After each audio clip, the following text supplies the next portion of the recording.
Welcome to the Not Sorry Art podcast. I'm Sari, the artist and creator behind Not Sorry Art. I'm so excited to talk art and creativity with you, so grab a drink, grab a snack, and let's dive in. Are you looking to gain confidence in your painting practice and improve your sense of color, composition, drawing? At Not Sorry Art School, I teach representational painting techniques that'll help you feel more in control of your art and elevate your abilities.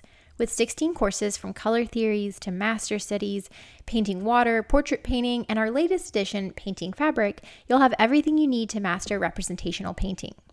With access to current and future courses, a supportive community, and personalized feedback, you'll be well on your way to achieving your artistic goals. Lifetime students get full access to all of this, but if you're not ready to commit yet, try our free 7-day bootcamp. This is a great way to experience a bite-sized version of what our full course has to offer. To become a lifetime student or check out the 7-day bootcamp, make sure to click the link in the show notes. I also wanted to say that today's episode is sponsored by my book. I have a book coming out. I'm so proud of this, guys. The links are already up. I'll have them in the show notes. But the book is called Modern Still Life, From Fruit Bowls to Disco Balls. It is my take on a step-by-step painting book. I am really excited about it. Not only does it have like motivational tips and tricks to keep you going in your practice, but it also has clear and beautiful and full color breakdowns of the step-by-step process in my paintings. So I could not be more excited about it. If you wanted to check it out, order it. It would help me more than you even know. Hey y'all, welcome back to the Not Sorry Art podcast. I'm Sari. Thanks for being here. I'm really excited for y'all to check out my conversation today with Mac Cumpian, an arts professional in New York City, originally from Southeast Texas. Mac wears many hats, living in the art capital of the world, as she works at the Metropolitan Museum of Art as an educator, manages a studio for a prominent New York City artist, as well as teaching as an adjunct professor at her alma mater, Lamar University. How I connected with Mac was, of course, through TikTok, where I found her sharing her insights and experiences on her TikTok, which is at MatFacts. I highly recommend it as it's an inside look into the New York City art scene. Her page is especially insightful for those interested in working in the arts who may not be sure how to break into it. Also, Mac and I share similar experiences about our upbringing below the poverty line. And in this discussion, we highlight the obstacles as well as the opportunities that can present themselves in an art world that prides itself in being insular. I hope you enjoy this conversation. And for more on Mac, you can follow her on TikTok, of course, or visit her website, maccumpian.com. I'll make sure to show everything in the show notes.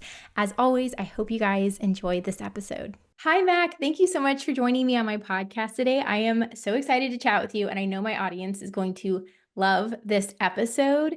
I feel like you are a jack of all trades in like the best possible way. So just a warm invite to you, and yeah, welcome to the podcast. Thanks so much for having me. I also kind of like when people call me the jack of all trades because I'm like a Mac of all trades. That's so cute. You've got to, oh my gosh, trademark that. You've got to trademark that. That's genius. I will not be able to stop thinking about that. That's hilarious.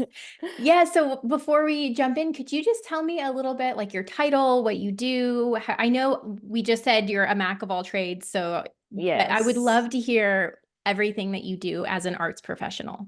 Yes. I like using the term arts professional just because it's like good umbrella. But right now I'm working freelance. I have 4 different gigs going on that I've been doing for the past 2 years or so. So first and foremost, I work as a museum educator at an art museum. I also work as like a studio assistant / manager for an artist. I say assistant / manager because I'm the only person that works there, so I do everything. Yeah. And then I am an adjunct professor in a Department of Art and Design. And then I also dabble in the social media. So I help do like social media management. And then it's not really a job, but I take it as seriously as a job. But doing my own TikTok account, which is MacFacts, which Mac is my name, obviously, but also the acronym Museum Arts and Culture, which just brings us all back to I'm a Mac of all trades. Oh my gosh, I love that. That was so poetic and beautiful. Oh my gosh. And yes, I absolutely think TikTok is totally a valid career. I mean, my first I would say maybe even as far as 2 years, I was doing art. I was painting, so it's different from what you're doing, but for free basically. And so you have to start somewhere. And so I think it's totally valid. Yeah, I mean, I like to think of it as an extension of me being an educator and like also like, more of what we're going to talk about today, like kind of bringing like accessibility and like shining like a little bit of light on a field that can feel so exclusive and elusive at times. So I like to think of my account as just like an extension of me being an educator. And yeah, I really enjoy doing it. It's like a hobby, but also hopefully helping a few people here and Yeah, it definitely there. does. And I will say, if I can plug it right early in the podcast, your TikTok is fantastic. I am an artist living in Austin, which is like it's a great city, but it is not New York City. And in the art world, it is like, kind of the big deal. And so I've really enjoyed, I feel like I've learned so much from you. Just even like I don't know, the environment in New York City and art in New York City. And, I read about it, in New Yorker articles and stuff like that. But it's just so cool to see it in real time through your eyes.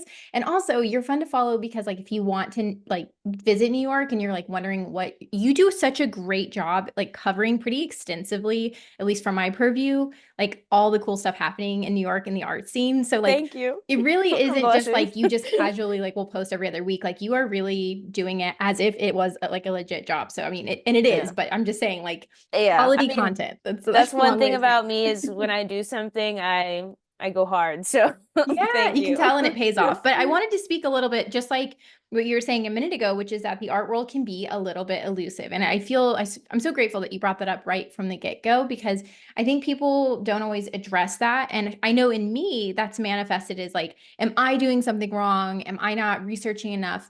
But to hear you, and I've heard this obviously in the decade that this has been my job, more people are starting to be like, yeah, there's some smoke and mirrors to it. Like, Mhm. obviously, the art world, I always say, is like a huge umbrella. Like, if you sell a painting to a neighbor, like, congrats, you're part of the art world. Like, Yeah. it's everyone, but it's also a lot of like New York City, behind the scenes happenings. So, if could you walk me through like, how you found it to break into working in New York in the art scene, and like maybe what were some of the challenges that clued you into like the smoke and mirrors quality of the New York art scene?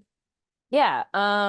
Well, for anyone that doesn't know, me and Sari kind of have like a connection, not just because of the arts, but because I grew up in Southeast Texas and we kind of had like a similar upbringing. So, growing up in Texas, I actually think you and I talked about this whenever I came to visit your studio Yeah. over the summer. But like there are different art worlds too, like you being in your small town and going into like your small art museum, or going to like a farmer's market where there's artisans selling stuff, like that is also an art world in a Mhm. sense. And that's something that I really took advantage of whenever I'm from Beaumont, Texas, if you've heard of it. Mhm. And there's a lot of great artists that live there. Yeah. The artist that I work for is actually, he grew up there as well. That's kind of how we got connected. So it just kind of goes to show that like kind of leaning into the community that you have is like really important and can like help you build up to whatever it is, even if that just means you being more involved in the community that you're in. I grew up like always being interested in art. Like I always did it as my elective at school. I did dance like all throughout college. I loved theater. So it was never something that I like didn't find value in. It was more so that I didn't think of it as an actual profession for myself until I got older. Literally when I was in college and I was like, oh, like I could be a teacher, I could be an art teacher, I could work at a museum. And I felt like I kind of all figured that out over, and I'm still figuring it out, Yeah. what possibilities there are for me. But I had the idea that I wanted to work in a museum by the time that I was finishing school. So I did my degree in art education, and then as you said, kind of like figuring this all out and like figuring out the smoke and mirrors. It was like so much of it was just me just like figuring it out and like Googling and researching, and like something that I still recommend to people today that they should do is like when I was living in Beaumont and working at the museum, and I'm thinking to myself like, oh, I'd really love to work at like this big museum. I would literally go on LinkedIn and like search people that worked, because you can see who works at the institution, and find someone who had a job that I would be like interested in, that I'm Yep. like, oh, I could do something like that. And I'd see where their career path was, which we'll talk more, I'm sure, about how Yeah. it's not always as linear as that. But that helped me kind of get, okay, well, first they started doing this and then this, and they studied this in school, they did these kinds of extracurriculars. That kind of stuff was helpful.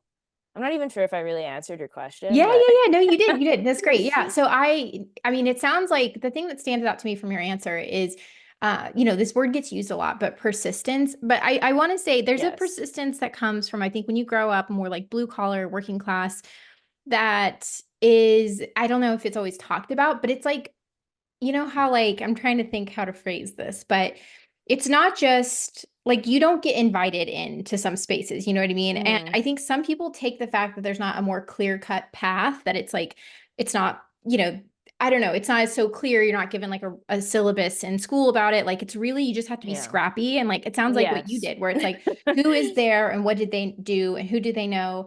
And it really is like it's persistence and more than just like continuing to show up and do it, but in like you have to apply the same creativity that you would to your art into your career path is what I've largely found. Yes. Yeah, 100%. And I think too, like, um, not that there's anything wrong with this, it's just something that I've observed, like growing up, you know, below the poverty line, Yeah. and like with a single parent, like, these are all things that like I've grown up dealing with, is just like sometimes you just like have to do it, or you just like have to figure it out, and like there's literally no other choice, like you can't fail, so you have to figure it Yeah. out.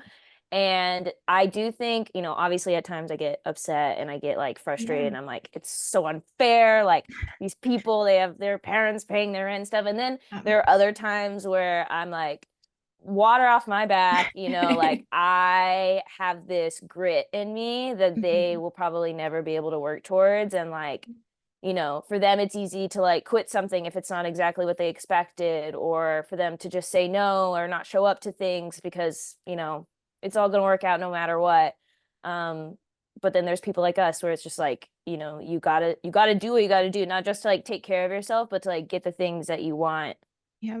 out of your life. Yeah, absolutely. Yeah. I mean, it's a scrappiness and I mean, like what you just said, I think really is probably going to strike a chord with a lot of people, but I have found, and not just even personally anecdotes, but there is a lot of data. I'll include some in the show notes. I know there was a really extensive study in the UK, which I know is not America, but we rank similar on like social mobility. I think they're like 11th and we're 16th.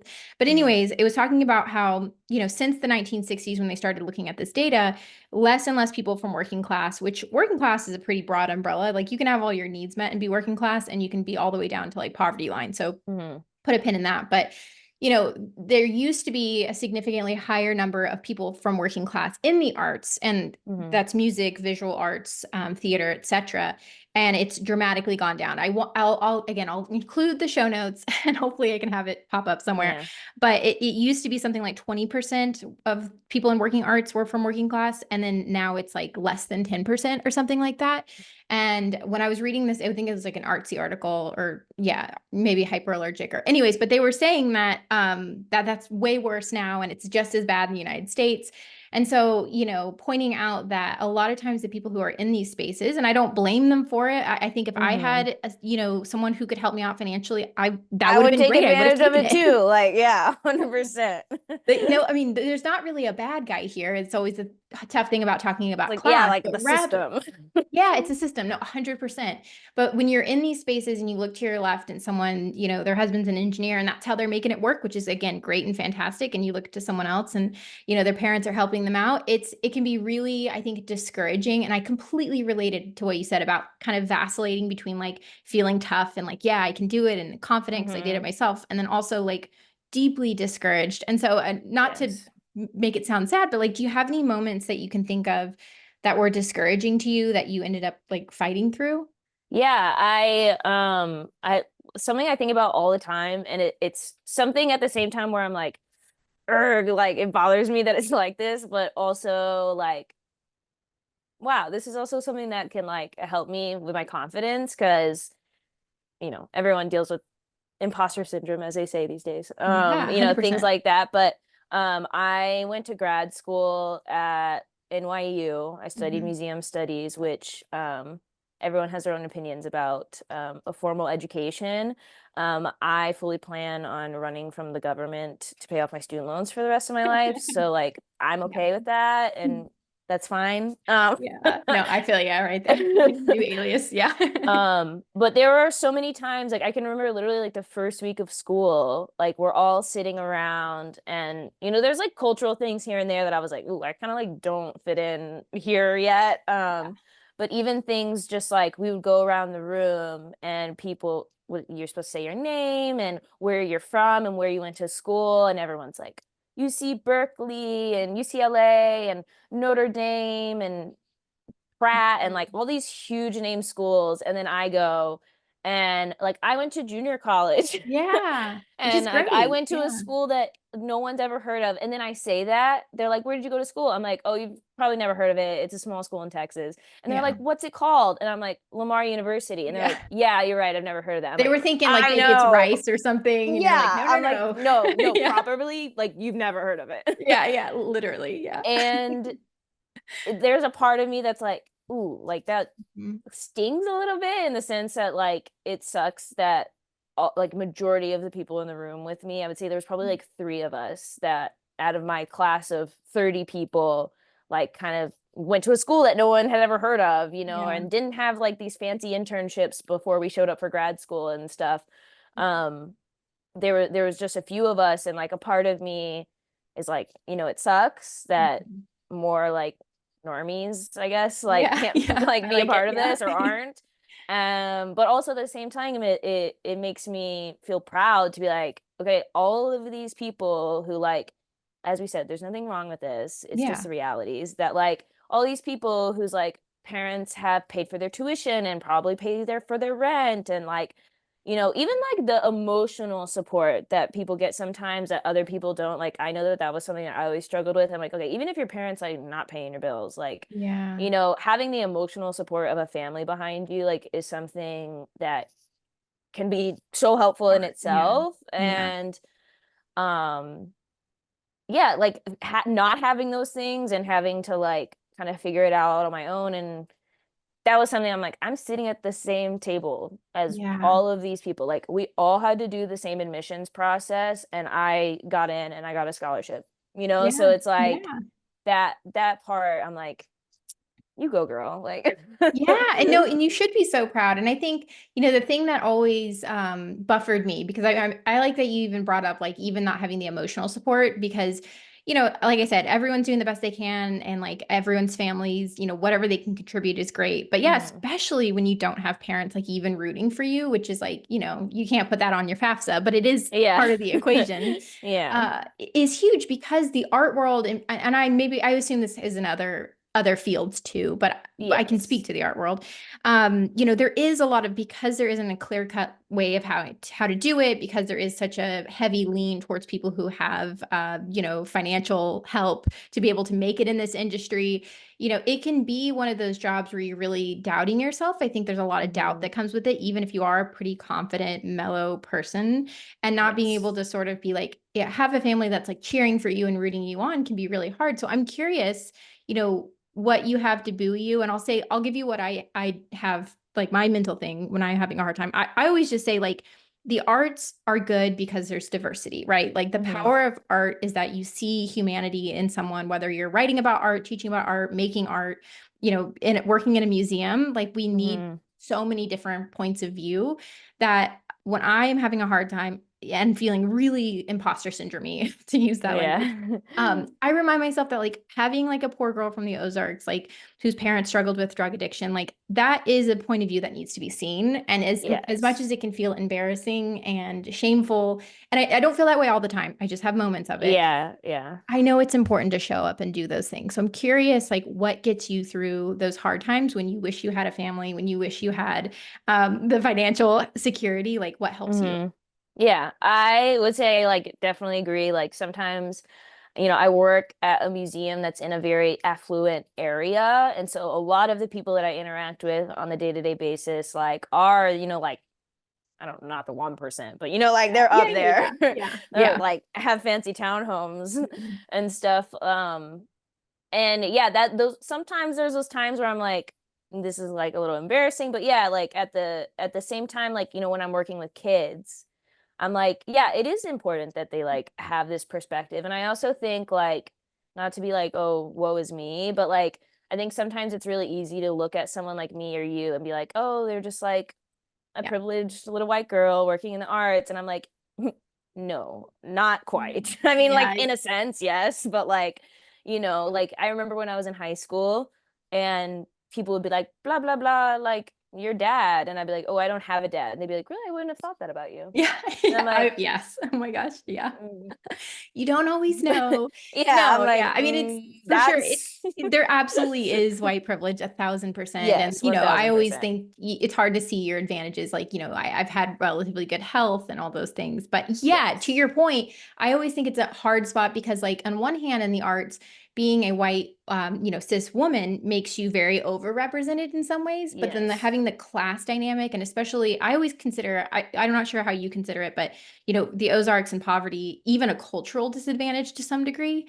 So Hmm. that's always like my thing is like, and that's kind of why I think I love art because like I can speak to that without it being like, without it, I have a place to like metabolize that Yeah. frustration, Yes. but it is, Yeah. but to your point, it's a hard thing to carry around because you want to make space for other struggles, but you're also like, Yeah. yeah, my Yeah, and dad's it's on not drugs. like a yeah, like you said, like, Yeah. we do have a privilege in a sense, but it's also like we also have disadvantage in a sense that it's something that's like not visual. Like, we have to tell these people these Yeah. things, you know?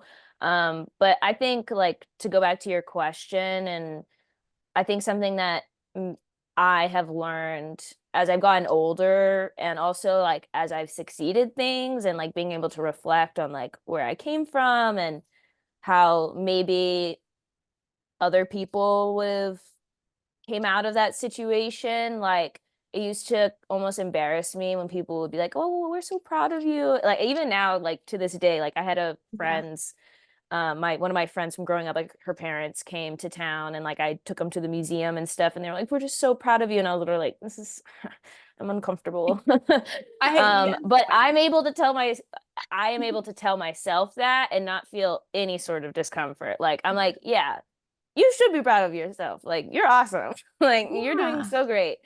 And so I think, like, kind of in those moments, like, not only saying, like, that it's important that everyone's story get told, that myself included, but that I should be proud of myself. Yeah, absolutely. You should No, too. and yeah, don't worry. Yes, I have like a written out like pep talk for myself just because yeah, I mean the arts are hard. They're like, you get into one thing, you get rejected from 10. So you really Yeah. do have to do I think the responsible thing is to like do the legwork to like build yourself up. And it's obviously going to be different for everyone with their own unique struggles. Hmm. A lot of the thing that's actually helped me is like studying persistent poverty. So it's like I'm going to veer off topics ever so slightly, but Yeah. there's a threshold that after you spend, I think, like 10 or more years below the poverty line as a child, statistically, your rate of like getting out of poverty like goes like nosedives, like it goes Hmm. dramatically down. And a lot of that has to do with like networking. Like if you don't have connection, you're more likely to stay in poverty because a lot of Americans, it's actually very common to need assistance, fall below the poverty line, and then sort of use the safety net programs. So like Yeah. SNAP and housing support and things like that and then you get back on your feet. That's like a Hmm. lot of the people who use safety nets, that's the like predominant trajectory. But some people, like my parents, struggled with drug addiction and alcoholism, so we stayed below the poverty line. Yeah. And so a lot of like studying that and having that out, like when I'm feeling down about myself, like maybe it's counterintuitive, but like looking at that makes me feel more proud of myself because I'm like, Hmm. even though that's like statistically where I should have ended up. So, Yeah. having that I written also, out. yeah, also, like, kind of similar, but about art world, like, I remember you told me once about like what your teacher had told you, like, oh, like, only like 10 of you are gonna make it and be Yeah. like a working artist. And Yeah. yeah, you can word it how you want. Yeah, yeah, yeah. No, no, no. It's true. I mean, well, I mean, this would have been in 2014. So I think with social media, things changed because if I remember back to 2014, like Instagram was still like snap a picture of your food, put a Valencia filter on Yeah. it. Like it was just different. But yeah, he said that like less than, I think it was less than 5%. It was like egregiously small of people who graduate master's or bachelor's with a studio arts degree will be working in that profession in 10 years. So it's a Mm, huge drop off. Again, I mm, think it might be less bad now, but it's that yeah. can be so like take the wind out of your sail. And Yeah. but I think a lot of it brings me to the next question I really want to ask you, which is sort of dealing with like the balance between like following your passion and pragmatism. And I think Hmm. really a lot of artists who are sort of being financially supported a little, and that could be things like if things go wrong, I'll pay your rent, all the way to I'm paying your rent every Yes. month. Yes. But people who have that lovely, great buffer that I think most people should have, all people should have, you don't have to be so pragmatic like you do when it's like, hey, the next stop is like living in your car, which is like a lot Yeah. more hardcore. How do you balance like dealing with like the practical part of like pursuing a career in the arts with like the harder parts of that? So like balancing how to like make it all work financially. Yeah, I think well, one thing that I think kind of like mentally keeps me going is just that like I don't have another option. Like I know I've said that, but really like people are like, how do you do it? And I'm like, I don't have a choice. Like I have to go to work. Like I have to do these things. 100%. Like I don't have another option. But also like doesn't mean I can't enjoy it and like, Yeah. find joy in it. Obviously I wouldn't be doing this if I didn't because Yeah. No, the hard joy. work. That's a really important, I think, part to bring up. But like, is that part of your, I have no other option, but like, but you could go work, you could move back home. You could, I mean, like, Yeah. it's I not, mean that does I almost doesn't feel like so the artist that I work for, yeah. he has always said like he does a lot of lectures at schools and stuff, to studio art programs, whatever. And something he says a lot that has really stuck a chord with me is that you shouldn't be doing this unless it's an obsession because like it's not for the faint of heart and like okay, obviously there's a group of people that like you, you have resources that make it available for you to like try these things out and maybe realize that it's not for you. But yeah, something that like has helped me a lot. I'm like I feel like I do need to do this. Like I'm like this is like I am obsessed with this and like yes, part of it is like I don't have a choice, like I need to have a job, but Yeah. also it's like I need to be doing this job because I know that it makes me happy and I know that it's what I'm good at. Yeah. So I think that's kind of like a balance. What was the question Yeah, no, that's great. No, I again? think that's wonderful. So correct me if I'm wrong, but like part of how you sort of, because I'm saying all this to give you a tremendous amount of credit. Like it's statistically rare to be, again, from the working classes and like making it work. Like on your W-2, you're doing all of your jobs in the arts. And it does sound like you're definitely hustling right now, but Yeah. it's really commendable. So I'm curious, like you said basically you're balancing this like very relatable to a lot of Americans. If I don't do it, like I can't survive. Like it's just not an option. Like I just don't like Yeah. not doing it isn't right. But then also this like compulsion to be like, and I do it in the arts because I love it and I'm obsessed with it. And Yes. that's kind of Yeah. how you balance Yeah. that. Yeah. Well, yeah, and like honestly on like the more practical side of things, like which I feel like maybe is how you imagine I would answer. No, no, no. This is great. um, All of it. is Love like it. when like I can remember when I was in undergrad and like now I'm a teacher at where I went to undergrad. So like I try to like share this information with a lot of my students or like people who reach out to me like on TikTok and are like, how did you do this? Like when I was in school, like I did junior college and I was like working in an office like randomly at the at the college and then like once I transferred like that first year I was trying to like make it all work and so like I was working as like um a substitute teacher which I remember I'd put on my resume and I put guest educator instead like I'm like I trying to love like it. make Good it turn like of phrase. relevant to like what I'm doing and then like I was working at a jewelry store which Yeah. like I mean all of these things are actually were helpful for me but it's Yeah. like that maybe wouldn't be like the first thing that pops into your mind but like now like I can be like oh like me working at this jewelry store like helped me give me like more skill on like handling delicate objects and Yep. handling things of expensive of expensive quality, and like that could help me like with museum collections and like dealing with artist work and like money in general. Yeah. And then like I was working at it, like I did dance all throughout college, but like I worked at a dance studio, and like that something that that actually never occurred to me. I did that just because like I enjoyed it, Mhm. and also like I had the skills to do that. Yeah. But like it wasn't until I started like applying for internships in the city that people were like, "Oh yeah, like tell me more about like your dance career," and like made me realize I'm like, "Oh, that is like an alternative form of learning that I'm able to Mhm. translate into something similar as museum learning. Like Yeah. learning in a gallery is much more like learning in a dance studio than it is Yeah. learning in a classroom, like Oh, where you're yeah. sitting at a desk." And so, all of these like random things that I was doing, or the things that seem random, actually like I was able to try to spin into a way that were helpful to me. And That's like some of amazing. those Yeah. were things that I was, actively doing in the moment, where I was like, okay, I can work here and like that can be helpful because of this. And Right. then there are some things where I'm like later on, I'm like, okay, now I can like figure out how to spin that to my advantage. In it. Yeah. And I think that also kind of like goes in the same tune of like what you're saying, like it doesn't always have to be so like linear, like, Yes.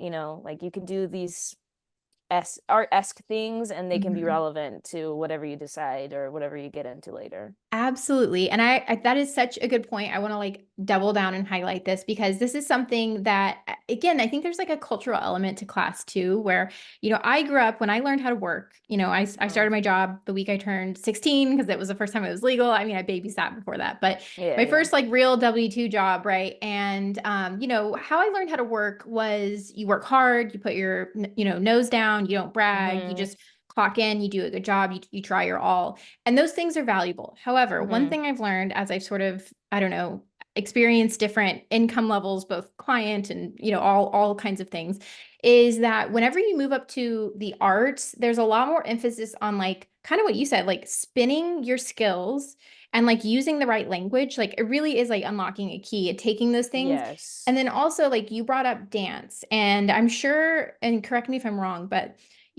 that growing up that you did it because you loved it. And I wonder if people like discourage you from doing it because it wasn't super practical. Like it wasn't like you'd Mhm. be making more money, whatever, working at some other place or doing some other thing. But you did it because you loved it. But I feel like you were saying that it helped you because that skill set fit more into the arts. And so I feel like I'm rambling, but this is really important because I mentor artists. Yeah. This is something I'm always trying to tell them. It's like you have to be able to sort of think, work, and sell yourself like someone who works in the arts. And typically, what that looks like is like exactly what you did, spinning skills that are more like blue collar into like fitting into more of a white collar, like upper, arts Yes. space.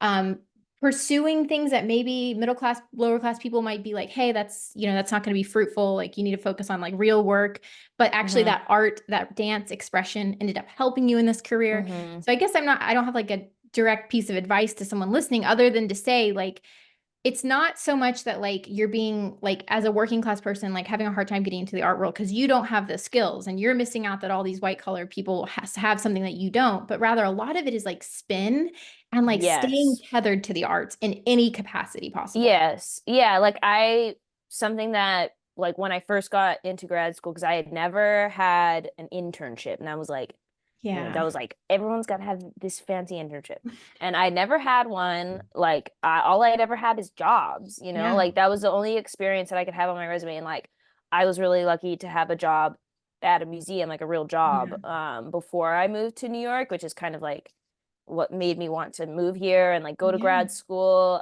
which that's like a whole story in itself, which is really funny and like kind of a story on scrappiness. Yeah. But We'll do that next. um Yeah. yeah, but getting here and like only having jobs on my resume, like I remember my one of my mentors at grad school was like, you really should like add in some of these like museum things that you Right. maybe did like volunteer, or like like what you're saying, like Yeah. spinning it and kind of just like it's not lying, like it's No. all stuff that you did, it's just like presenting it in a way that seems like fancier. Yeah. Well, like if you It's like work, putting that big, beautiful ribbon on like a brown package. exactly. Well, if you work customer facing, like that might seem like, okay, well, you're working a fast food job. That'll never come, don't say that you worked as an associate at Long John Silver's. Like instead Yeah. say that you were like client facing. And I mean, I'm not Yeah. even I mean, like exaggerating. I worked at like a golf course literally as like a cart girl. And I Yeah. remember I was like stuff about like knowing the ins and outs of golf course. Like Yeah. I mean, seriously, it's not even hyperbolic. I mean, if you wanted to like, buddy up with a writer friend, or if you only have like ChatGPT at your disposal, yeah. like have it, like art jargon is so like again, I don't know any other field, so maybe, but it feels Yeah. so niche, in the sense that it's a Yeah. lot of like pomp and circumstance. Like there's always a joke about like writing your artist statement and everything's like an introspection of like a juxtaposition of blah blah blah, Yeah, yeah, indexical painting. yeah. And so so much of it is like I really think learning that language and learning how to like Yes. take like it's not that it's like okay, you worked fast food for 5 years, your life is over. I get why it would feel that way to some people, but it's actually learn how to spin it. and Hmm. and it sounds like doing a lot of what you did, but I'm very curious about your getting into grad school. I was very tantalized by that story. Can you tell me about that? Yes. Well, I do want to say one thing, like drop a real nugget of information, I think that is helpful to like what we were just talking about. But there it's available to anyone online. You can just Google search like NYU Tisch School of the Arts resume help or something like that. Oh, And there's a okay. PDF and it has this it has like an example of like someone's real resume and they've like marked it all up and stuff. But there's this really great page on there that's like, oh, you should be using this word instead of this word. So Oh. it's like helped and like assisted, which it's like something fancier than that I can't think of right now. Yeah, yeah, But yeah. that's a really good like actual resource that I send a lot of people and like helped me a lot whenever I was working on that stuff, just to have something like tangible. That's amazing. What a great resource. Thank you so much. Yeah. I'll put that in the show notes.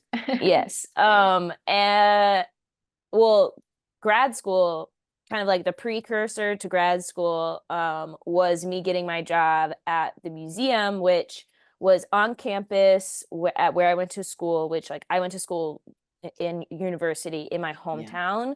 So like I had heard of the place, like, it wasn't until I was actually a student in the School of Art, which is like right behind the museum, that I like became more involved with it. Like I would, go to the exhibitions, go to the openings. Like I remember there was an opportunity for us to volunteer as students for like a fundraiser that they Mhm. did, and so like I did that. It was like a 1 day thing and got to go, like eat fancy food and stuff. So I was like, this Yeah. is great. But I kind of made friends with the girl that sat at the front desk, woman, I should say. She was older than me. Yeah, yeah, yeah. No, I get you. And I talked a lot to her about like how she got her job and like like what she thinks like she would send me like internships and stuff like that, which nothing ever really panned out. And I remember at the end of the year, I was like, look, like what can I do to be here? Because like I really like this space. I really want to be a part of it. But I can't do things for free. I'm sorry. Like I just Yeah. can't. Like it's gonna Yeah. have to be a job. Like I Yeah. don't You know if can't y'all are afford to, looking. Yeah, I'm literally. like, I don't know Yeah. if y'all are looking for like some sort of assistant or something. Like happy to work for minimum wage, like Yeah. just anything. And so I met with the director and like he was like, yeah, like let's give it a semester, let's try it out. Mhm. And so I started working there like as a student assistant, and then they let me stay after I graduated, and I was just like a museum assistant. And I was literally like, granted, everything costs a little bit cheaper in Beaumont, Texas, Yeah. but like I was literally making like $10 an hour at this Wow. museum, and like I would leave Yeah. every day and I would go teach dance at the studio, and then I would like I helped out with the college's dance team, and I would like do social media and stuff for them, and like I'm doing like all of these things because I like really wanted this one thing to work. Yeah. And that's what inspired me to want to go to grad school. And like I applied for like a few different programs. I had never written like a super intense essay like Mhm. we had to submit for grad school, because I did art education, which is like primarily like studio Yeah. work. So like I had all my friends like reading over my stuff. I'm like, this doesn't sound good. Please help me. Yeah. I And get then you. I obviously ended up getting into NYU. I got like partial scholarship, so I only had to Mhm. pay like half. Well, I didn't pay anything, student loans. Yeah, yeah. Defer that Don't, forever. yeah, don't Yeah. don't come at me. Like I know not Yeah. everyone feels comfortable with that, but I'm like, no, No, screw no, no, no. Yeah, yeah. like I'm with you. let Yeah. the government take care of Yeah. that. 100%. Yes. Yeah. Oh man. So yeah. I love that. I love that story. No, there was so many key, I think, insightful parts of that. First, it's really nice to hear like a real story. I am a big believer in like hearing like not just like big ideas, but like actual examples. One of my favorite like little tidbit stats is like I forget the number. I'll put it in the show notes. But there's like you are significantly more likely to go to college if during your, middle school, high school career, you step foot on campus. Like it can literally be like an event not related to going to Yeah. college. It's something about seeing it clearly that I think makes it more tangible. And I think one of the biggest um, it, hurdles for people who aren't kind of in arts worlds, Yeah. their parents aren't into art, they just love it, they're working class, they're blue collar, whatever it is it's hard to like envision what that would look like. And I think even just simply by you saying that story, I think it's going to help some people paint pictures. But the thing that stood out to me about that is the like how you sort of interacted and like networked. I mean, network kind of gets like, especially, it gets kind of a bad rap, I think sometimes, Yeah. but it is like one of the most important things you can invest in. And I really think of it investing like in the same capacity as like investing money, like taking, like it sounds like in the beginning you were able to volunteer, a weekend here, a weekend there for free. Yeah. Be a Yeah. familiar face, be, friendly with people, like in the just like the normal Yes. way, that you're friendly. Which I was talking about with someone recently that like this is like a little bit New York art scene tea, but like someone made a comment to like someone I know and they're like, how does Mac get invited to all this stuff? Like she only has like A little shady. 3,000 followers or something. And my friend was like, because she's nice to people and people like having her around, Wow. like that, like people really don't realize sometimes like that will take you really far. Just like being Yes. eager, being hardworking, Mhm. being like excited to like be there, and also just being Yep. like real and friendly and like making people feel like, they can talk to you. Like I Yes. really do think that that is like such a big thing that, like people say like the soft skills, but like Yeah. it's important. Like it's so important and like can get you really far because I Yep. really don't think like I had shown those people at the museum that I could do Yeah. anything that they wanted me to do, but I was like, I have grit.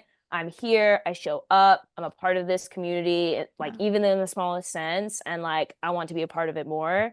And I think that they saw that and they were like, okay, fine. Yeah. Absolutely hard underline on that. I mean, it's such a key, like even in my career, and I know our careers are different, but like I've had things where like I've gone to like a pop-up market and I've shown art and I've just like had a conversation thinking that I'm just like enjoying this person's company and like killing Hmm. time. And then, 3, 4 years later, this is a person who was like a student, couldn't buy anything at the time at the pop-up. They just wanted to say hey to me. And Yeah. then they're furnishing their first apartment with their first grown-up job and they buy like a huge disco ball. And they're like, hey, we Yeah. had a conversation. And so, I mean, it just really pays off. Like, I think I was always icked out by the term networking because, again, I don't come from a space where people networked. People just Yeah. clocked No, in, I mean, clocked that was out. definitely something I was like, do this. Like, I'm just like Yeah, trying to make friends, kind of like if you like see it as like kind of like another version of that, I think that's like helpful. Like, just trying to meet absolutely. people and like make friends. Like, Yeah, be excited about people, remember people's names, show up, be excited. And I think a lot of yeah. like what you said earlier, like being obsessed with it, is like that reads through. Like if you are the Hmm. thing that ties everyone in the art world together, at least hopefully,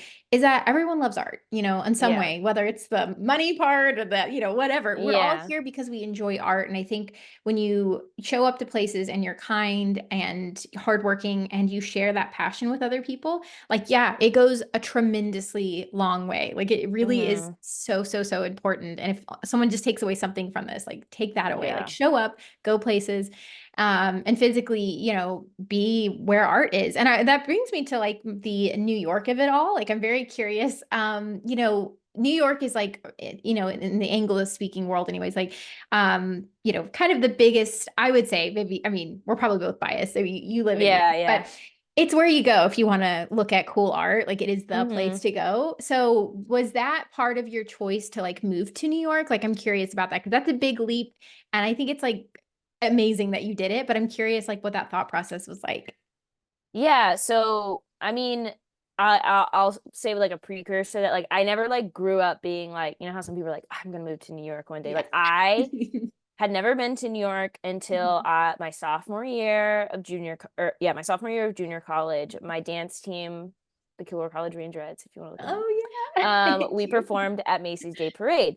And that was the first Yeah. time and only time I had ever come to New York before I moved here. And like I remember enjoying it, but I wasn't like, oh my gosh, this like Yeah. is the best thing ever. Like I want to come back here. Like love this place. Like I enjoyed myself, but it felt like I felt so distant from that at that time. Like that didn't even like cross my mind, you know? Yeah. So when I was applying for grad school, like I had said, like I studied studio art Mhm. education in undergrad. But I was working at the museum, and so I was like kind of really wanting to like lean into the museum part of things because I didn't want to Yeah. just end up being like an art An art teacher at a teacher. Yeah. school. Not that there's anything wrong with it. I just wanted to be in a museum. Yes.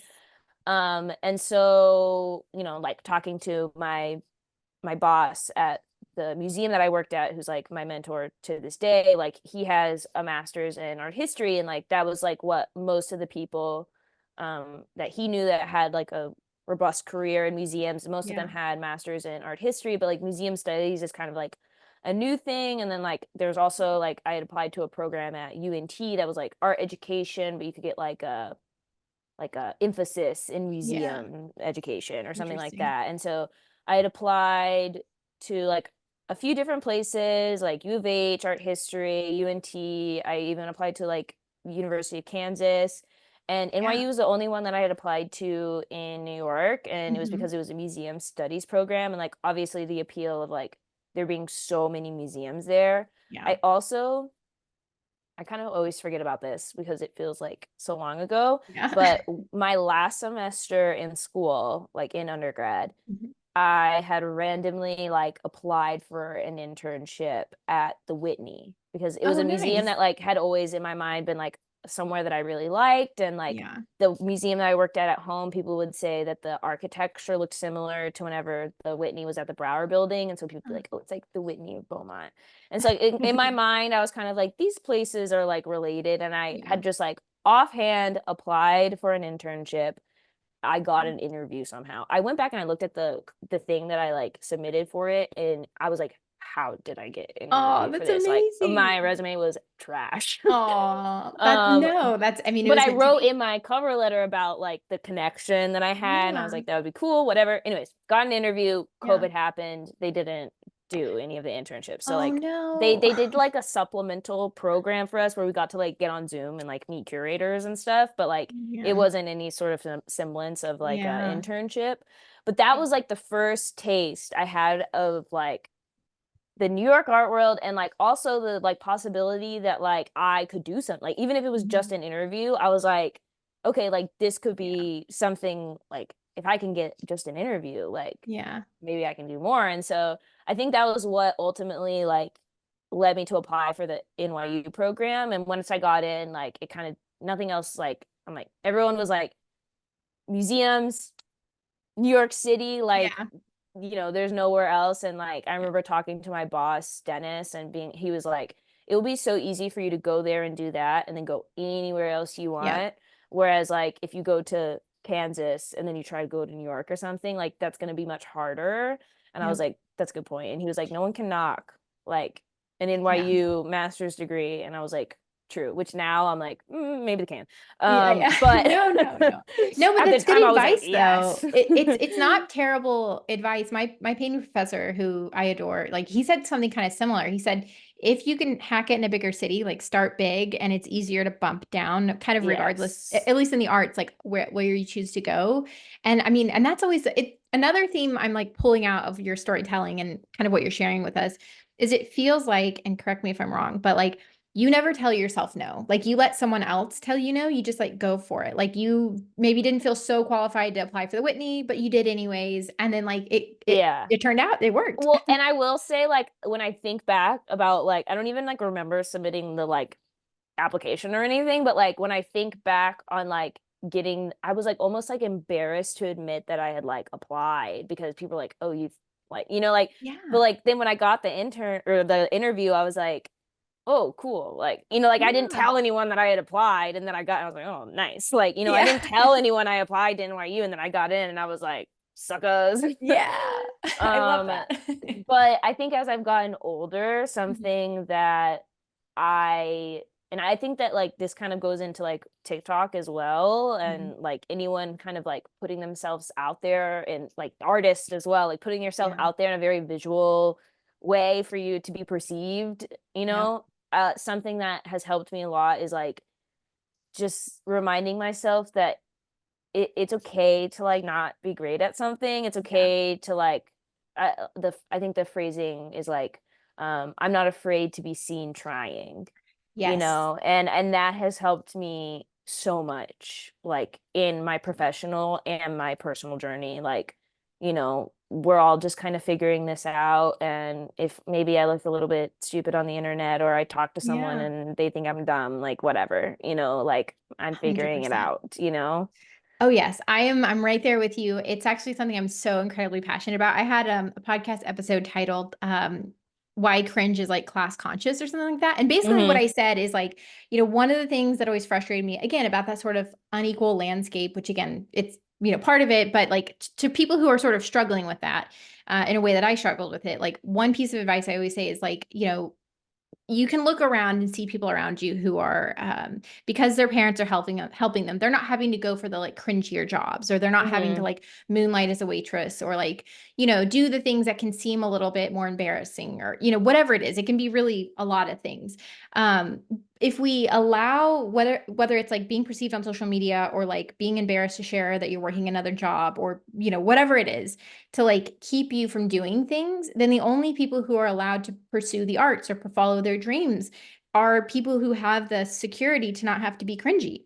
And that Yes, is like exactly. anti my class sentiment. You know what I mean? Like Yeah, it makes yeah, it to where the only people, and not only is that a bummer for people who want to break into that, who maybe aren't from that class and don't have yeah, that security, but also it makes the art suck. I mean, art is better when you have a variety of viewpoints and, people from different cultures and countries and classes and backgrounds and abilities. Like we need that, all of those things make art better. And so not even is it just like a letdown for yourself to not allow yourself to be cringy and show up, but hmm you're kind of letting everyone down. Like we need to see yeah, your artwork yeah, and hear your voice in teaching, and see you yes. curate things in museums Yeah. and And I think too, like something I like think back on in my own journey is like I remember like, well, just admitting like meeting with the director for the first time, like, I'm sorry, I can't work for free. Like yeah, that's not something that's gonna work for me. And like being in grad school and like, our professors like sending us unpaid internships, and I'd be like, I'm sorry, I don't have the resources to be able to apply for anything unpaid. yeah, And like let this go to show, first of all, that's like a whole nother, I could yeah, talk about that for years. yeah, But like I never applied for an unpaid internship. Like I just refused to do it. Like I'm not going to be a part of that. And also I yeah, couldn't be a part of that even if I wanted to. And so people would send me stuff and I'd be like, I'm sorry, I can't apply to that. It's unpaid. And like yep, even now to this day, like some of my friends that I went to grad school with, they'll like send me full-time jobs and I'd be like, I'm sorry, I will not be applying for a job where I get paid $48,000 a year in yeah, New in York New York City. City, yeah. Like, no. And I'm not Yeah, afraid to admit those things. Like I just don't have the resources for that. And like speak your truth. Like, yeah. okay, if they feel embarrassed or like if they feel uncomfortable by you being real, Mhm. like, you know, Yeah, and if they try to obviously make speak with you discretion with uncomfortable, who you're speaking with, but right, like, right, right. yeah. Yeah. Yeah. No, that's such a good point. And especially because, like, I know a lot of people who would feel uncomfortable bringing that up, because there is, something I remember in college feeling a lot of is like, I can't let anyone know my background. And, it's looking back, it was kind of stupid. I'm sure everyone could clock me, but it was always like the not wanting to bring up like, hey, I need assistance, or like one of my big things I remember, because I was a cross country athlete, that's how I was able to pay for my college. Yeah. They required you to get insurance through the school, which the school paid for, but you also had to have secondary insurance. Well, my freshman year I was on Medicaid, but my sophomore year it expired because it expires on your 19th birthday. And so I had to go to my coach, and he looked at my FAFSA. Like looking back, I'm like, I should have known, but whatever, whatever. 19-year-old Sari was doing her best. But I had to tell him, like, I don't have insurance. And like that was like uncomfortable. I had to go through meetings and like, Yeah. and it's the thing is like, if I hadn't done that then, if I let the shame be like, I'm just going to stop coming to practice and work my job at Andy's and, just live my life, like Mm-hmm. I would have robbed myself of so much. And so I think, it's easier said than done. And obviously in hindsight, I'm proud of myself, but like a lot of times showing up can be like letting yourself feel the Even if like, it doesn't feel right. yeah, Yeah. yeah, No, because I feel the same way. Like I look back, like whenever I was in junior college and like I remember like a similar kind of sentiment where like I didn't have insurance and like I had cracked my tooth. And no, I remember like I was just like in so much pain. Like I was like so upset. Like I was like, I don't know how I'm gonna go to practice and yeah, like don't dance all day. yeah.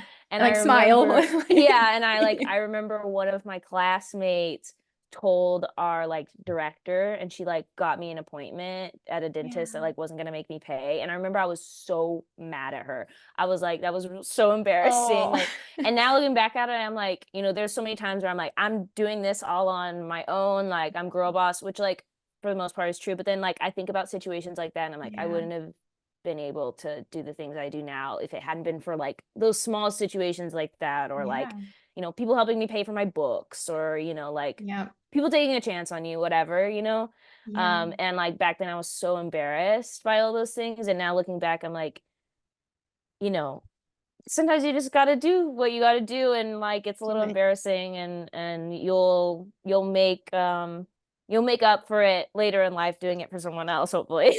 Yes, 100%. No, I have a big give back mentality because of all the like breaks that I've gotten from people and just like help and handouts and whatever you want to call it. It's like Yeah. it's all part of it. But yeah, I mean, I think that's why it's so important to have like kind of like a mission statement. Like those things can feel really hokey and like cheesy, but I think it's easy to think that's hokey and cheesy when like your lows are just like, oh, you just got rejected from, not that it's just, but Yeah, you get it's rejected through email. yeah. Hmm. But when you're like actually having to show up with like a handout and like be like, I need help, like you have to have Yeah. something a little more substantive. And I will say it's also nice to like, you have been like a shining star in kind of my like orbit of like other people are doing it. Like I really enjoy following like I said, a diversity of like art. Cause like that's the great thing about art is like you get the diversity Yeah. of people and community, but having another person in the arts world who grew up similar to me, like that has been really encouraging. It Hmm. doesn't make me feel like kind of, I don't know, weird. It can make you feel kind of weird when you don't see a lot of Yeah. yourself I'm gonna represented. cry.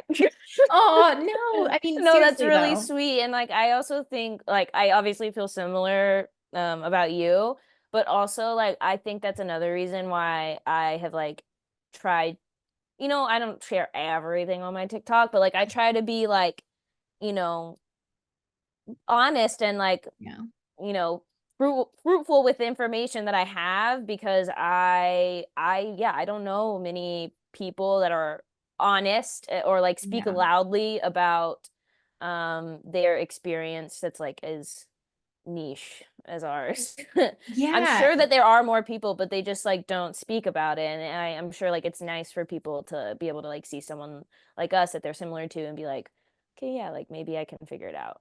100%. Yeah. And it's tough though, because like kind of something you mentioned earlier is like, especially when you're like white and like physically able and like you've got, a lot of other advantages. Like I remember early in my career having a point where I was like, do I even want to talk about this? Can I just have a career and just be, Mm-hmm. a woman artist? And that's my thing. Yeah. And I remember, like it's the embarrassment, shame, that kind of sensation coming up because it's like I had been conditioned not to talk about it. Like, do you ever watch the show Friends? And like Phoebe always had like her random like Yeah, yeah. sad story that would like they would use it Yeah. as like a punchline. But I remember feeling like anytime I brought anything up, like my Sari lore, like it always like kind of dampened the mood. So I was like, do I want to bring this into my art? But I found it to be like I have gotten messages throughout the year of people being like, hey, I've opened up and shared about this, or I'm in my arts program and like I, make work because you make work about it. And if I really believe what I say, which is that art is better when there's a diversity of viewpoints, then I realized I kind of had to like pony up and just be like, you've got to Yeah. like put your money where your mouth is. And in hindsight, it's been fruitful. It's been a good thing. I mean, I'm sure there are some people who like want less to do with me because of that, but I've Yeah. also connected to people who I know it's been impactful for. Yeah. But it brings me to, I want to ask you more about like your identity and working in the arts, balancing sort of like where you come from, but like, how has your experience in the arts like shaped your personal identity, like how you view yourself, especially this many years in like Hmm. working as an arts professional? Yeah. I feel like it's something I think in my head, like every time I go somewhere, every time I'm like meeting new people, like it's almost like what have I called? I've called it like a tapeworm before because it's almost like this thing inside Oh me my that like God. consumes all my information as well. Yeah. And like sometimes I hate it, and then other times I'm like, it might be important.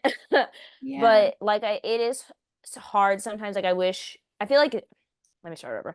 Yeah, The yeah, yeah. like the times when I notice it less is Mm-hmm. whenever, because it almost does feel like a chip on my shoulder in a way to be Mm-hmm. like, I've had Yeah. all these, like that TikTok sound that's going around like there right now. That's like, I'm not a bitch. I'm a bitch with a Oh backstory. my gosh. Like I'm Yes. like that's me. And like 100%. I'll add that in. like whenever I'm at the museum and I'm working with children, I think in hindsight, I'm like, I've never thought once, like, this kid's growing up on the Upper West Side, like, he's Yeah. gonna be the president of JP Morgan Bank one day. Like, Probably. I Yeah. never think those things. Like, I'm with Hmm. children that, like, I enjoy, and, like, I'm getting to, like, teach them things that they maybe wouldn't have gotten to learn anywhere else, or, like, that I didn't get to learn, like, and, like, Yeah. what a privilege that is for, like, me to be able to experience them, like, experiencing something that, if what if I had, like, been in a children's class at a museum when I Yeah. was 5 years old, like, who knows? So like those are the moments where, you know, I feel like almost like a weight's lifted off my shoulders and I don't have to worry about those things. It's whenever I'm Mhm. around other adults Yeah. that I'm Yeah. like, I'm maybe thinking a little bit too much about what tax bracket you're in. Yeah. And like even too like the juxtaposition of like galleries and museums where Mhm. like people can say what they want about people can have their opinions, but I've never felt as comfortable at a gallery as I Mhm. do at a museum, even though like the galleries are free and whatever. Like just like the types of people that Yeah. normally associate with galleries are people who have the money to purchase it, and like that's Yeah. just not always like my vibe. Yeah. It's like not my vibe actually. Yeah. 100%. um so yeah, I mean, I'd like to think that I keep it real. Like I said, like I'm okay with admitting to people like I'm sorry, like I can't do that, or Yeah. whatnot. Or like people often will be like, oh my gosh, you work so much, and like I'll be like, yeah, it's really fun, but also I Yeah. have to. I have to. It's part of it. Like I'm okay 100%. with making people a little bit uncomfortable if that means that they like understand the reality of a more broader experience. Like Mhm. I'm okay with that. Um Yeah. yeah, No, I think, did well, that answer the question? A I feel hundred like I was percent. just like Yeah. No, no, no. It's good. And it kind of brings me to the next part of like that I want to chat with you about, which is like, okay, change. Cause, a lot of this is like, your story and then, experiencing the art world and how you've sort of navigated it, best practices, learn how to spin, your Mhm. artist statement and your resumes have great connections. But, going forward, like wanting to see change in the art world or in museums, wherever you sort of show up in your work, like, how how do you see like how would you change it if you could like press a button and make the art world more inclusive? I know in like all fronts, but let's just go with like on a class Yeah. level, just because we would be here all day because the art world does Yeah. need a diversity change So many majorly. layers. Oh my gosh, yes. But class wise, like if that's what we're going to zero in on, what do you think? Like, I know you mentioned internships. I'm assuming that might be where we go, but what would you change if you could, if it was to be more inclusive to people who wanted to be part of the art world? Yeah, I mean, a lot of people have different opinions about like unpaid internships and things like that, but it really is such a precursor into getting involved in the arts, like on so many different fronts. Yeah. Just not like even just at like a professional level, like, going from school to like kind of transitioning Yeah. into, a proper job. But like, I feel like that's most people's kind of like first taste of what it would be like, and it's super inaccessible. Like I think something I Yeah. think about a lot is like the people that are able to take these unpaid internships that have the resources to do so. I genuinely believe that they're being exploited. And Hmm. then in the same hand, like we're continuing this journey of excluding a whole group of people Yeah. out of this because they don't have the resources to be able to even apply to these things, Yeah. and people will be like, oh, well, just wherever you can get. No, like that Yeah. shouldn't be the case. Like everyone should get paid for labor for what they do. Yeah. If you're there working, like, period, end of story. 100%. Like, I Yeah. think that is something that like drives me up the wall. Like I think about it so much and it bothers me so much. And then like also like living in New York, I think I've like told you about this before, but like Mhm. there's these like 20 something year old artists who like want to hire a studio Yeah. assistant, but really they want to exploit them because they're not Yeah. paying them. Don't call it hiring. You're Yeah. not hiring them. Volunteer They're seeking. volunteering for you. Say you're looking Yeah. for a volunteer because like I mean that's the reality.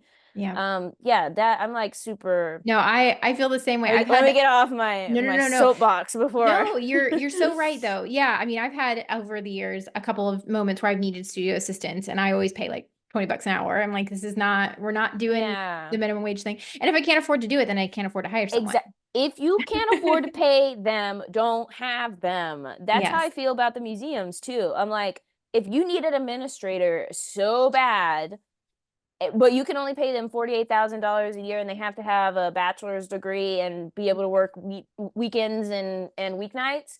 No, Yeah. you shouldn't hire them because you don't have the money for it because Absolutely. their college tuition costs more than what they're making in a year. 100%. And a lot of because I talk about this a lot. 'Cause I'm with you, right? I'm totally with you. People have pushed back and they'll say like, oh, but it's like an opportunity and blah, blah, blah. Onboarding takes 3 Yeah. months. They're doing you a And to that, favor. I simply say no. Yeah. Like, no. No, no. No, but it's so true because here's the thing is sometimes people make the mistake of conflating resources with like effort. You know what I mean? That it's like, well, if you want Yes. it bad enough, you'll do it.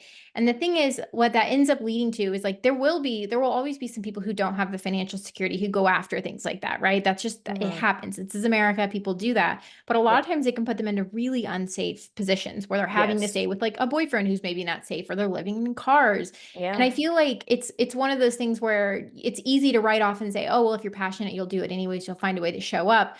But especially in a city like New York, where like you can't like moonlight doing a minimum wage job. Yeah. And like, I mean, you barely can do that anywhere. Yeah. I mean, you might in like a small town be able to like get a roommate and do it. But man, it's becoming increasingly rare where I think people Yeah. are they hear on the surface, oh, it's an opportunity, and that's great. But when you Mm-hmm. make it to where it's completely free or like an unlivable wage, you're really saying, I'm going to let your parents subsidize my needing an employee. And it's no better than like Yeah. Walmart, subsidizing, paying their workers a living wage with, government subsidies, in my personal Yeah. opinion. No, But I 100% agree. And like, I think to that, a lot of people will be like, well, how do I fix that? Or like, what do I do? And I think like on like the most basic level is that like those people that do have those resources, like what bothers me is not people that have those resources. yeah, 100%. What bothers me is there's those people that have the resources and they either pretend like they don't, they're Yeah. not real about where they're getting their money from, and they're like continuing to like push on this narrative that, oh, I can do this too. And I'm like, no, we're not the same. Like your Yeah, parents pay your rent. Like it's not the same. Like please stop lying. 100%. Because No, that's what it is. It's like you're putting on an experience out there that's untruthful. Like, you yeah, the know? transparency is totally, yeah. And it's a thing, I see this in a lot of different ways in the art world where there's already such like scarcity in some ways with like good jobs and like Mm-hmm. praise, even that like, people look at their workload and, if you're working or volunteering at a free internship and, you're also doing some other part-time stuff and you have a social life and you need to get 8 hours of sleep, you probably look at your Yeah. schedule and go, well, I'm working hard. Like, why can't I just say I'm working hard and leave it at that?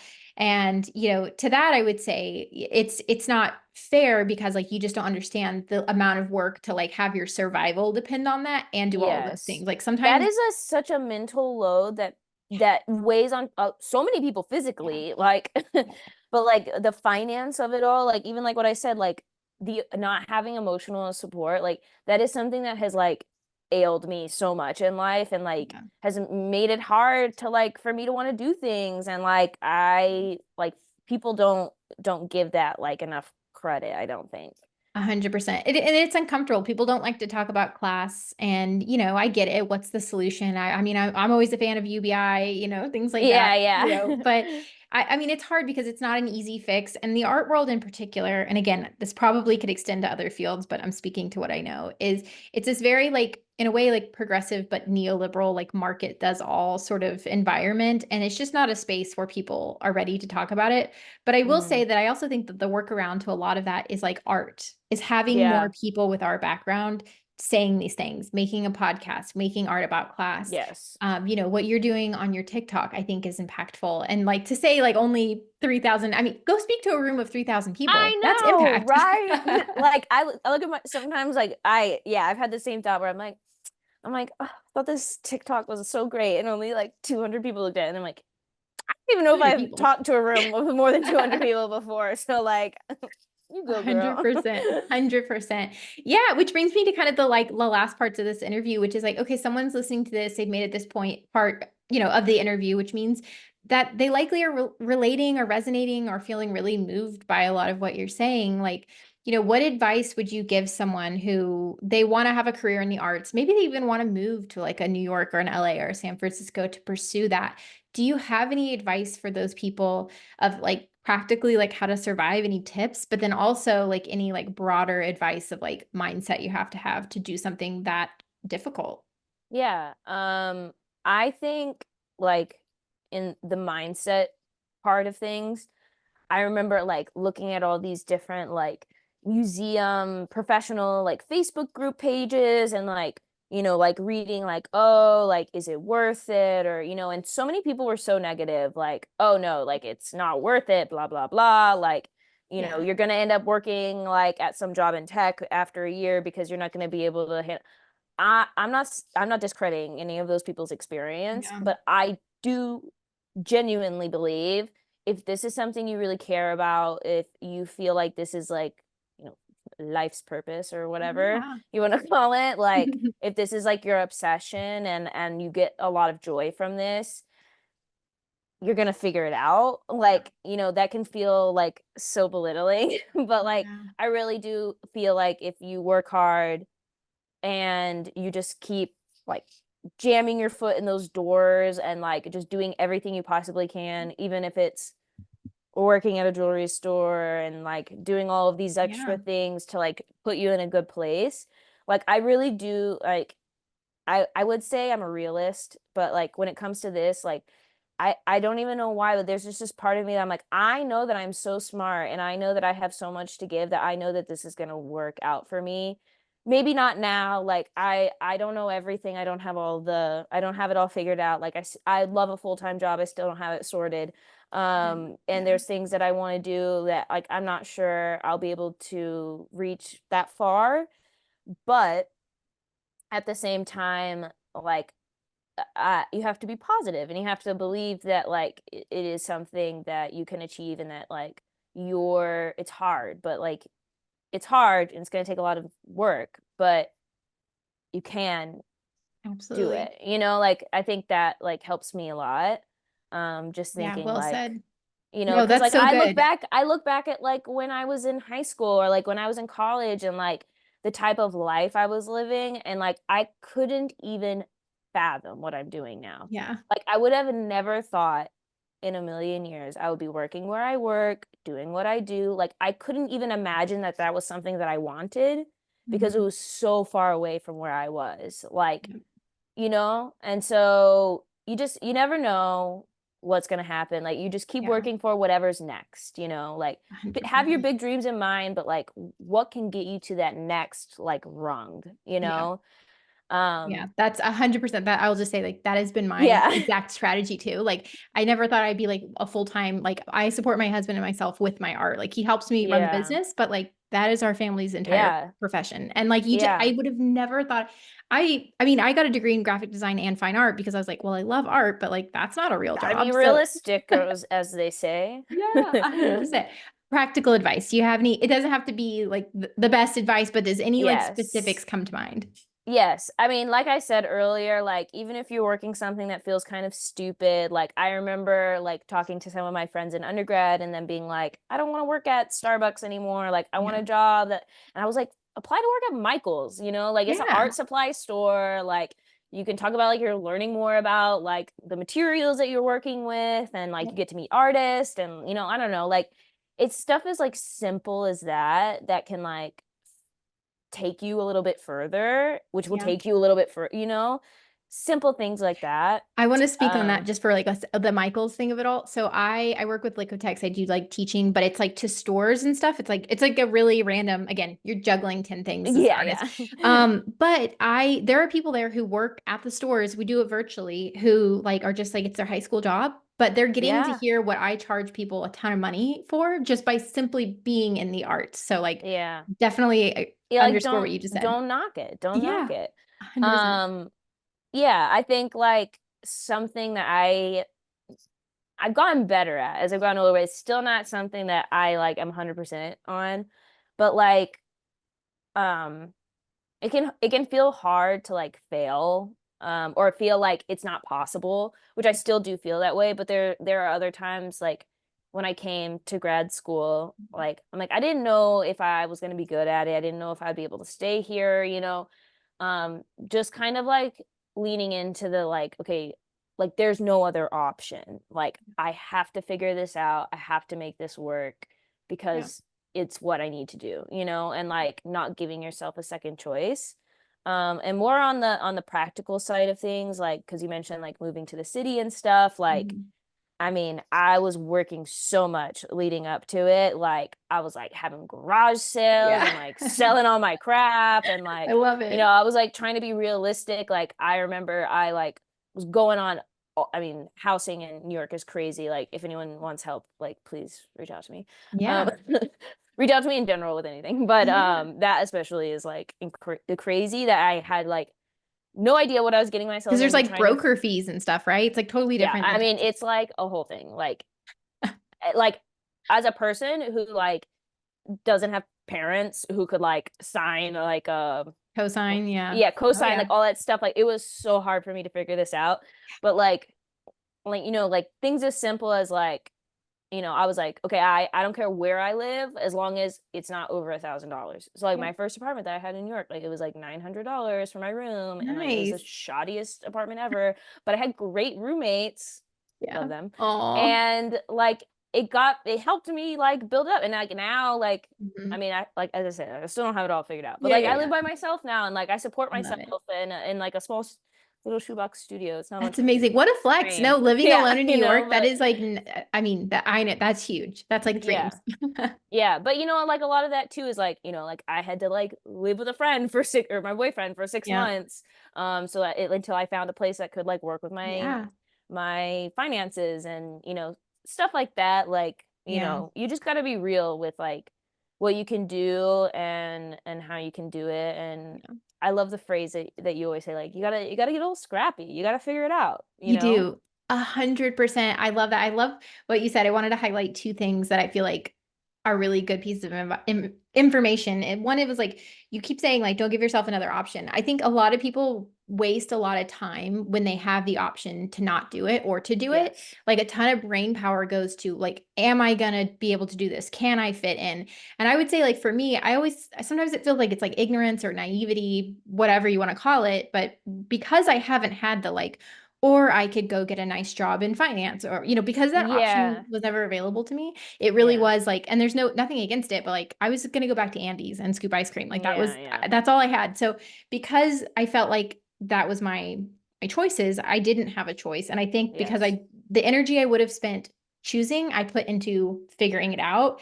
And I know Yeah. that there was a lot of luck with that, I'm sure, but I will say, I think there's really power to that. Like, don't question yourself, just be like, this is what I've chosen, and like you'd be surprised what committing to that. And doesn't mean it's all going to unfold in like 3 or 4 years like it would if someone had like this financial support from a parents. Yeah. No, Or unfortunately. or in the way that you'd hope, Yeah. like Yeah. the me having a bunch of student loans is not ideal, but a No. girl's got to do what a girl's got to do.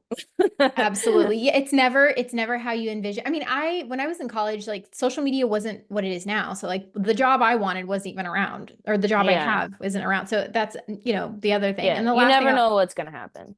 totally, you can't spend your time totally planning it.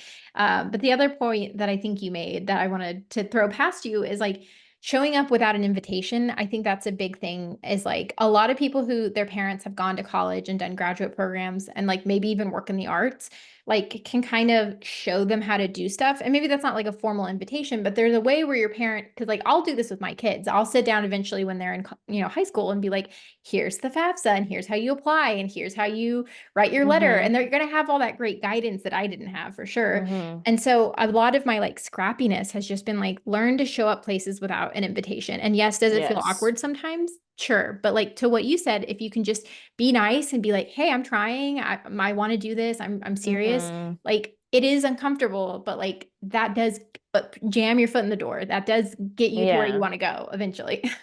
Yes. No, 100%. Even if it's something like as, and also like I think people sometimes forget that like I would say majority of people want to help others, Yeah. like especially like people like us, like when people message me and they're like, I'm so sorry about it. I'm like, no, like I'd love to help you. Yeah. Like I love answering I'm it. not, Yeah. I'm busy right now, but like let's hit each other up next week, like I remember I would like reach out to people like on LinkedIn and stuff, and I'd be like, could you just like give me a little bit more information? Or like, Yeah. that stuff can feel embarrassing at first, but like, people most of the time are like willing to help you and like want to help you and like give you Yep. the information, especially like you said, people like us who have like had no one to model that off of and had to figure it out on our own and are still actively figuring it out. Yep. It's sometimes nice just to like be like, okay, this is Yeah. what I'm thinking. This is what I'm doing. Help Yeah. This is a how it little works. bit. Like, No, I mean, that's why I do this podcast, is because like honestly, I just like I get a lot of questions and I know that for a lot of people, like having a good conversation and hearing it can like help things click. I mean, hmm not to be too self-congratulatory, but like could you imagine if you had this episode when you were 18 and been like, I don't know if it would have unlocked everything, but yeah, maybe a little bit of the struggle would have been taken out because you're like, okay, yeah. you got to be Or even scrappy. just like sometimes a confidence boost is Yeah. nice. Exactly, exactly, exactly. Well, thank you so much, Mac. This has been such a good. Do you have any like final thoughts you want to leave the audience with before I let everyone know how they can find you? Any final thoughts? Um, believe in yourself. No, seriously No, though. but really, I Seriously. mean that. Yeah. Like you can do anything that you set your mind to. I genuinely believe in that, and I am learning that more and more every day about myself. And yeah, like just Yeah. try to be a good person, believe in yourself. Like those are all like dorky things, but if you Yeah. like really get down to the core of it, it means a lot. I'm with you. It's the dorky stuff is like it's true though. Like be Yeah. kind, show up, be persistent. And it's tough because Yes. when you're spiraling, you don't want to hear it, but it Yeah. is true. I No, and there completely will agree. be yeah, there's always going to be like the down moments. There are times where I'm like, I had to like pay my taxes and I was like, sucks. Ugh, Like I, had to like yeah. try to figure out how to get to a dentist last week and I don't have health insurance. Like, Oh, still there's ups and scrapping. downs, there's ebbs Yeah. and flows, but like, we it's gonna work out, in Definitely, one definitely. way or another. It will. I'm excited to continue following you, and I know that my audience wants to follow you. So, can you tell us where everyone can find you? I particularly like your TikTok, but anywhere else too. Yes, I would say I'm most active on TikTok. My username is like at MacFacts, MacFacts, MacFacts. But you can also follow me on Instagram, which is Mac Cumpian, Maccumpian. That's my name. Do you have Um, a website or anywhere like it's I have a website. You can look at my website. I have yeah. my like resume and stuff on there, but go for it. It's just maccumpian.com. Super fancy, did it myself. Pretty Yeah. proud of it. I love it.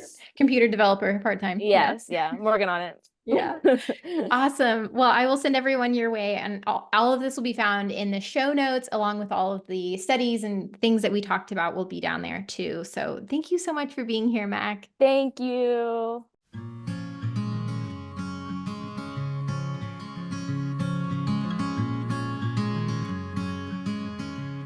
Thank you so much for listening, and thank you for being here. I wanted to also encourage you guys to leave a review. The feedback is incredibly helpful, and if you leave a review, I will read your handle or your name on the following week's episode. Again, thank you so much. Take care, y'all, and happy creating.